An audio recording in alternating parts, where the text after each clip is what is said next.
Welcome to the About Mansfield Consumer Advice Series. I'm your host, Steve Casillo. Appreciate you being here with another 10-minute nugget of information. This could be a coffee break for you. This could be something that you take a little break around the house and you get a wealth of knowledge from our expert. And today's expert is Phillip Washington Jr. He's the Chief Investment Officer with Stonehill Wealth Management. And today we're going to be talking about the mindset of how to manage $1 million or more. It's Friday morning. It's time for the About Mansfield podcast and the Consumer Advice Series. I'm your host, Steve Casillo. Appreciate you being here today. And as we do on Fridays, right now we're live on Facebook. You could also be watching the video on YouTube or LinkedIn. You could be listening to the podcast on your favorite podcast platform. And today, as we do every Friday, is we talk about your money, your income, your nest egg, your 401k, your retirement, and everything else that goes with that. In the studio today, you kind of heard a little bit there at the beginning is and he's right over there over my left shoulder is Phillip Washington, the Chief Investment Officer with Stonehill Wealth Management and the host of Wealth Building Made Simple podcast. Say hello to the people. How's it going? Thanks for having me. Yeah, that tone or the tune has finally got me. It is a catchy tune. It's very catchy. It's now coming from California. I kind of have that little surf vibe going there. So it with the twangy reverb guitar, and it's kind of what I grew up with. So that's how I chose the song. Nice. Right. This is a random question. There's country music in California, right? Is it different than Texas country music? Well, yeah. California has what's called the Western. You talk about what's the difference between country and Western, and Western music actually happened and was born and raised in Bakersfield, California, and that's where guys like Buck Owens, who was one of the innovators of Western music, came from Bakersfield, California. I learned something new today. There you go. I tell you what. But we're not here to talk about country music or Western music, and we're here to talk about the mindset of how to manage $1 million or more. So let's do a hypothetical. I just happen to come into a bucket of money, and there is $1,000,001 in this bucket. I know we're talking about the mindset of not how to specifically talk about how to manage that. Let's talk about the mindset of how to manage that $1 million and one. Let's first hope you literally didn't find the money in the bucket, because then we might have to get some government folks involved. But let's talk about the metaphorical bucket. Okay. Yeah. So I think the mindset is important, and I like to use the analogy of when we all were in high school. My son's coming to middle school age, and you have the pull of peer pressure that he's needing to resist against, right? And so, hopefully the parent, you hope to give him some good values and things that'll ground him, like gravity. Mm-hmm. Same with $1 million. When you have $1 million liquid, the possibilities of what you can invest in, what you can do, open up, the people that you hang around, financially change. You become part of the cool crowd. And just like a high school kid, like some kids don't deal with that pressure well if they don't have a good foundation, because they're willing to do anything and everything to maintain that attention, versus, a kid that's grounded. They don't, they're cool being cool. They're not also cool not being cool. Right. They just walk to the beat of their own drums based on their values, what they like to do. And the crazy part is, because they walk to the beat of their own drum, they end up being more cool, because like, who's more cooler than the person that doesn't succumb to peer pressure? It's a different journey. And so same thing with your wealth. When you get $1 million, you have to have the mindset where it's like, all right, I'm going to do me. I'm going to, here's my lane. I'm not going to compete. I don't need to lust after what other lifestyle other people have. I don't need to feel the need to join this organization or do this charity or do these things because I got $1 million. I don't have to invest in these fancy things that other people that are rich invest in. A lot of times they don't make money. They just invest in it as a talking point to make them feel significant. Right. So with the high school analogy, you've got the kids that are going along with the fads, the new clothes, versus the kid who walks to his own drum, the beat of his drum, the kid who wears jeans every day and who's not getting sucked into the fads. Absolutely. Continue. Absolutely. Yeah. Score one for me. No, but that's the story of life, right? I mean, that's the, yeah, I mean.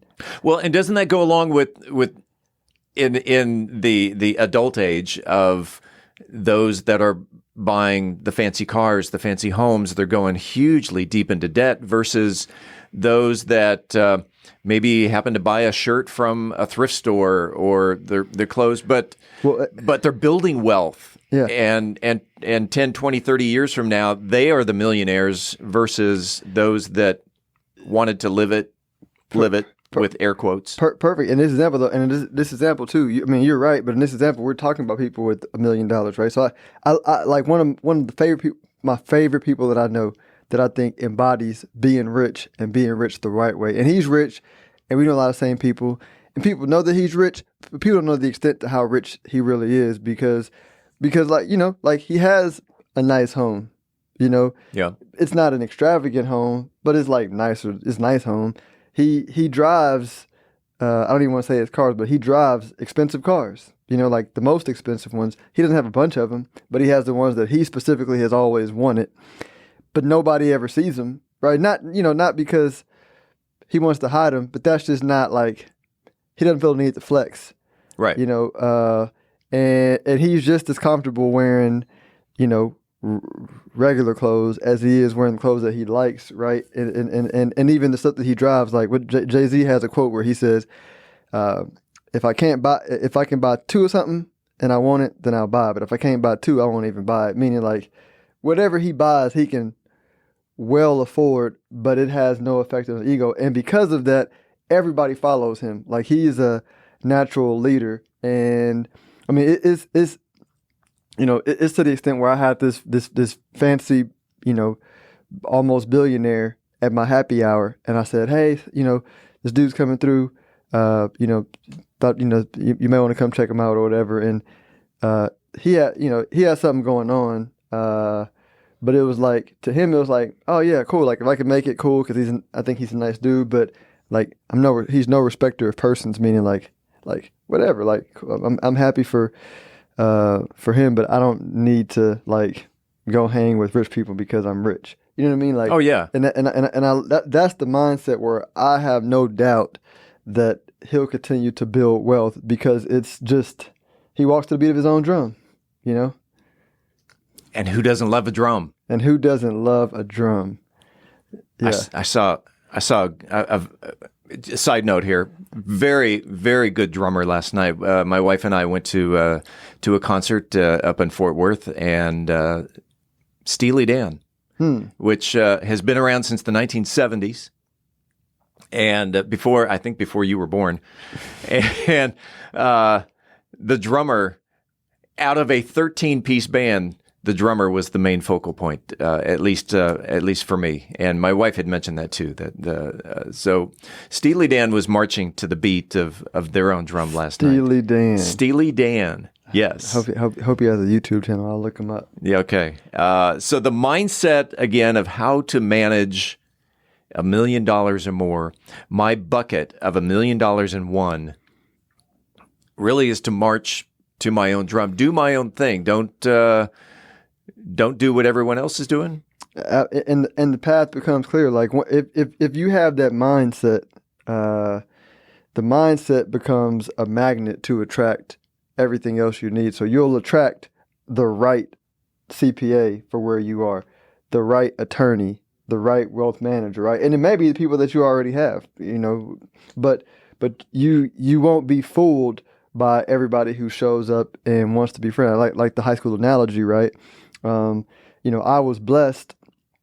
We're having our 20-year reunion, and it just so happened to be the time of a family reunion, but I don't have a pool to go because when I was in high school, I was relatively known because I played basketball. I wasn't that good at the time, but I played varsity and good looking, smart, whatever, all around kid. But my friends that I hung with, like, we all kept in touch, and we all are, family guys of principles. We all had good centers of gravity, and that played out in life. And so I don't really just at this current moment, like, I don't really feel the need to have a big draw to even adjust my schedule to go because I already hang out with them, and they're not going because they're like me. They're like, they hang out with you. Yeah, we already hang out. So why would we go see these people that we really didn't like? Like, I'm happy for them and I'm great, but like, whatever. You know what I mean? Yeah. And so I'm saying all that to say, because we had a good base of gravity, we avoided attracting people that were floating all and about. You know what I mean? Like, doing whatever they need to do to be cool, right? And again, everybody got their own journey. I'm not judging that. I'm just saying, like, we attracted who we needed in our life that will make us better people, and we all over the last 20 years have made each other better humans. I believe. If someone out there in podcast land had more questions about the mindset of what to do with $1 million or more, or how to avoid their next high school reunion, how can they reach out to Phillip Washington? Hey, look, go to your next high school reunion if that's what you want to do. But StonehillWealthManagement.com is the website. StonehillWealthManagement.com. Best place to reach the podcast. Information on what we do. Book a time if you're interested. Thanks for having me, Steve. We do this every Friday morning right here on Facebook Live, and then it gets bumped over to YouTube and LinkedIn for video. We also then upload it as audio on any of the podcast platforms out there. Phillip Washington, let's do this again next week. See you next week. We appreciate you listening to the About Mansfield Consumer Advice Series. By the way, if you own a business and you are interested in being a part of the Consumer Advice Series, if you have the knowledge to give information in 10-minute increments to the consumers, shoot me an email to info@aboutmansfield.com. Again, that is info@aboutmansfield.com. We'll tell you how we can get you all set up. Appreciate it. We do it again next week right here on the podcast.